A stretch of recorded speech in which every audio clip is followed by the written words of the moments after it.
Day 341. Daniel 5-7. Later, King Belshazzar held a great feast for 1,000 of his nobles, and he drank wine with them. Under the influence of the wine, Belshazzar gave orders to bring in the gold and silver vessels that Nebuchadnezzar his father had taken from the temple in Jerusalem, so that the king could drink from them, along with his nobles, his wives, and his concubines. Thus they brought in the gold vessels that had been taken from the temple, the house of God in Jerusalem, and the king drank from them, along with his nobles, his wives, and his concubines.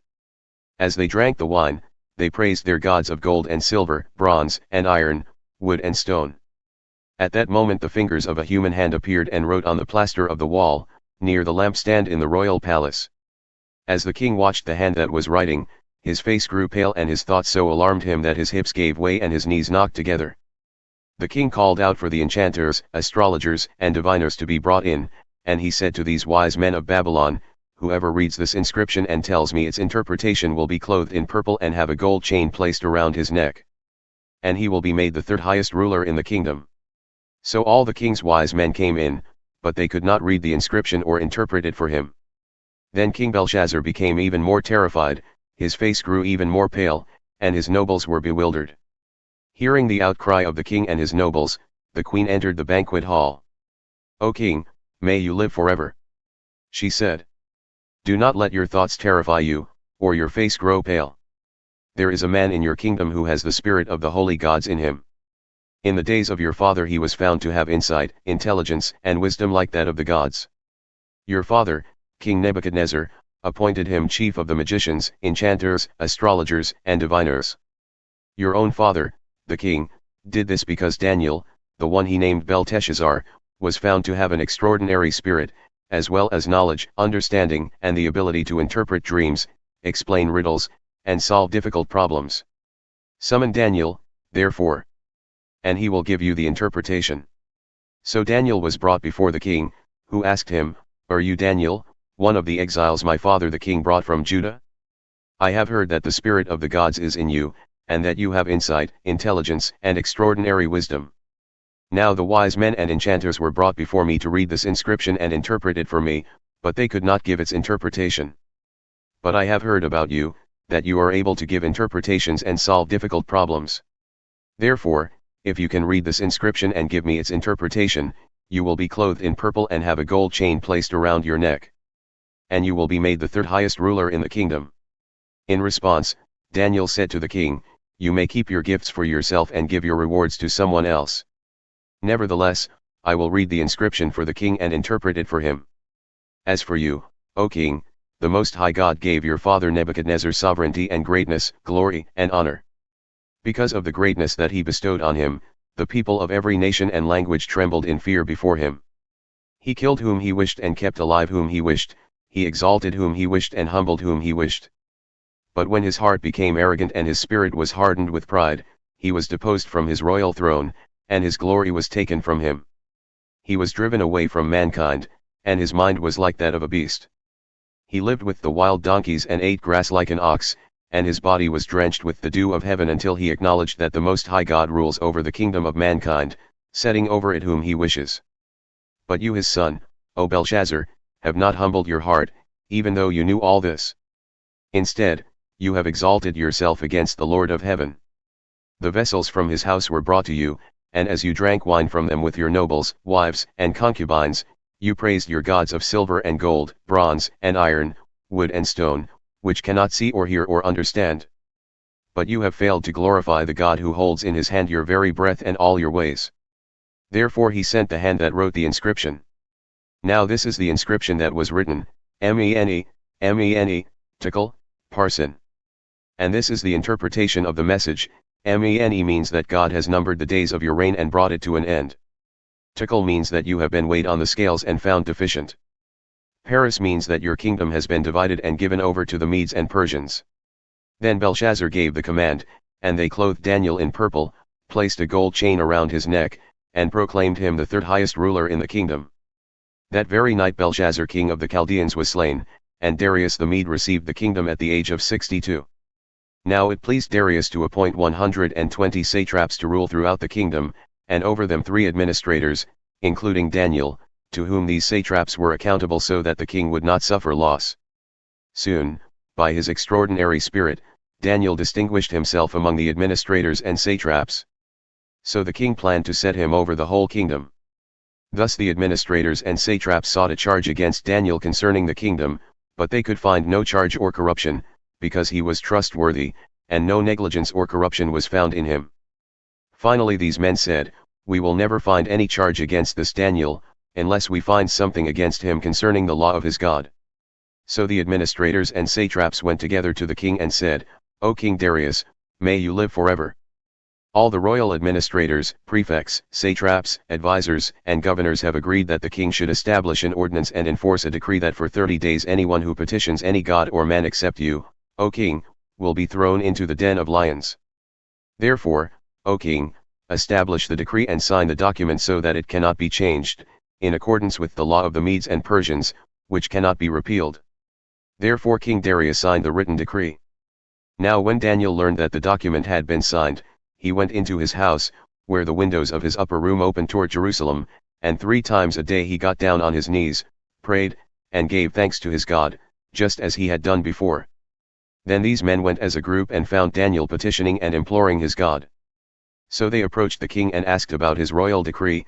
"Did you not sign a decree that for 30 days any man who petitions any god or man except you, O king, will be thrown into the den of lions?" The king replied, "According to the law of the Medes and Persians the order stands, and it cannot be repealed." Then they told the king, "Daniel, one of the exiles from Judah, shows no regard for you, O king, or for the decree that you have signed. He still makes his petition 3 times a day." As soon as the king heard this, he was deeply distressed and set his mind on delivering Daniel, and he labored until sundown to rescue him. Then the men approached the king together and said to him, "Remember, O king, that by the law of the Medes and Persians no decree or ordinance established by the king can be changed." So the king gave the order, and they brought Daniel and threw him into the den of lions. The king said to Daniel, "May your God, whom you serve continually, deliver you." A stone was brought and placed over the mouth of the den, and the king sealed it with his own signet ring and with the rings of his nobles, so that nothing concerning Daniel could be changed. Then the king went to his palace and spent the night fasting. No entertainment was brought before him, and sleep fled from him. At the first light of dawn, the king got up and hurried to the den of lions. When he reached the den, he cried out in a voice of anguish, "O Daniel, servant of the living God, has your God, whom you serve continually, been able to deliver you from the lions?" Then Daniel replied, "O king, may you live forever. My God sent his angel and shut the mouths of the lions. They have not hurt me, for I was found innocent in his sight, and I have done no wrong against you, O king." The king was overjoyed and gave orders to lift Daniel out of the den, and when Daniel was lifted out of the den, no wounds whatsoever were found on him, because he had trusted in his God. At the command of the king, the men who had falsely accused Daniel were brought and thrown into the den of lions, they and their children and wives. And before they had reached the bottom of the den, the lions overpowered them and crushed all their bones. Then King Darius wrote to the people of every nation and language throughout the land, "May your prosperity abound. I hereby decree that in every part of my kingdom, men are to tremble in fear before the God of Daniel, for he is the living God, and he endures forever, his kingdom will never be destroyed, and his dominion will never end. He delivers and rescues, he performs signs and wonders in the heavens and on the earth, for he has rescued Daniel from the power of the lions." So Daniel prospered during the reign of Darius and the reign of Cyrus the Persian. In the first year of the reign of Belshazzar over Babylon, Daniel had a dream, and visions passed through his mind as he lay on his bed. He wrote down the dream, and this is the summary of his account. Daniel declared, "In my vision in the night I looked, and suddenly the 4 winds of heaven were churning up the great sea. Then 4 great beasts came up out of the sea, each one different from the others. The first beast was like a lion, and it had the wings of an eagle. I watched until its wings were torn off and it was lifted up from the ground and made to stand on 2 feet like a man, and given the mind of a man. Suddenly another beast appeared, which looked like a bear. It was raised up on one of its sides, and it had 3 ribs in its mouth between its teeth. So it was told, 'Get up and gorge yourself on flesh.' Next, as I watched, another beast appeared. It was like a leopard, and on its back it had 4 wings like those of a bird. The beast also had 4 heads, and it was given authority to rule. After this, as I watched in my vision in the night, suddenly a fourth beast appeared, and it was terrifying, dreadful and extremely strong, with large iron teeth.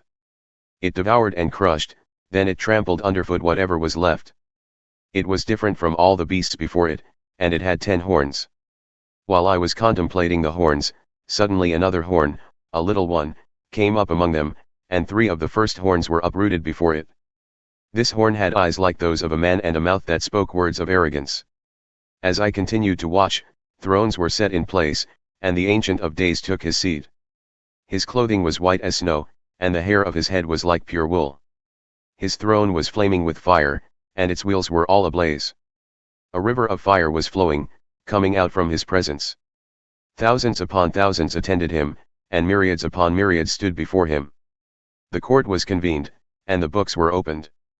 Then I kept watching because of the arrogant words the horn was speaking. As I continued to watch, the beast was slain, and its body was destroyed and thrown into the blazing fire. As for the rest of the beasts, their dominion was removed, but they were granted an extension of life for a season and a time. In my vision in the night I continued to watch, and I saw one like the Son of Man coming with the clouds of heaven. He approached the Ancient of Days and was led into his presence. And he was given dominion, glory, and kingship, that the people of every nation and language should serve him.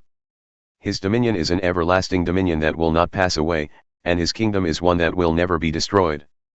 I, Daniel, was grieved in my spirit, and the visions in my mind alarmed me. I approached one of those who were standing there, and I asked him the true meaning of all this. So he told me the interpretation of these things. These 4 great beasts are 4 kings who will arise from the earth. But the saints of the Most High will receive the kingdom and possess it forever, yes, forever and ever. Then I wanted to know the true meaning of the 4th beast, which was different from all the others, extremely terrifying, devouring and crushing with iron teeth and bronze claws. Then trampling underfoot whatever was left. I also wanted to know about the 10 horns on its head and the other horn that came up, before which 3 of them fell, the horn whose appearance was more imposing than the others, with eyes and with a mouth that spoke words of arrogance. As I watched, this horn was waging war against the saints and prevailing against them, until the Ancient of Days arrived and pronounced judgment in favor of the saints of the Most High, and the time came for them to possess the kingdom. This is what he said: the 4th beast is a 4th kingdom that will appear on the earth, different from all the other kingdoms, and it will devour the whole earth, trample it down, and crush it. And the 10 horns are 10 kings who will rise from this kingdom. After them another king, different from the earlier ones, will rise and subdue 3 kings. He will speak out against the Most High and oppress the saints of the Most High, intending to change the appointed times and laws, and the saints will be given into his hand for a time, and times, and half a time. But the court will convene, and his dominion will be taken away and completely destroyed forever. Then the sovereignty, dominion, and greatness of the kingdoms under all of heaven will be given to the people, the saints of the Most High. His kingdom will be an everlasting kingdom, and all rulers will serve and obey him. Thus ends the matter. As for me, Daniel, my thoughts troubled me greatly, and my face turned pale. But I kept the matter to myself. 2 John. The elder, to the chosen lady and her children, whom I love in the truth, and not I alone, but also all who know the truth, because of the truth that abides in us and will be with us forever, grace, mercy, and peace from God the Father and from Jesus Christ, the Son of the Father, will be with us in truth and love. I was overjoyed to find some of your children walking in the truth, just as the Father has commanded us. And now I urge you, dear lady, not as a new commandment to you, but one we have had from the beginning, that we love one another. And this is love, that we walk according to his commandments. This is the very commandment you have heard from the beginning, that you must walk in love. For many deceivers have gone out into the world, refusing to confess the coming of Jesus Christ in the flesh. Any such person is the deceiver and the Antichrist. Watch yourselves, so that you do not lose what we have worked for, but that you may be fully rewarded. Anyone who runs ahead without remaining in the teaching of Christ does not have God. Whoever remains in his teaching has both the Father and the Son. If anyone comes to you but does not bring this teaching, do not receive him into your home or even greet him. Whoever greets such a person shares in his evil deeds. I have many things to write to you, but I would prefer not to do so with paper and ink. Instead, I hope to come and speak with you face to face, so that our joy may be complete. The children of your elect sister send you greetings.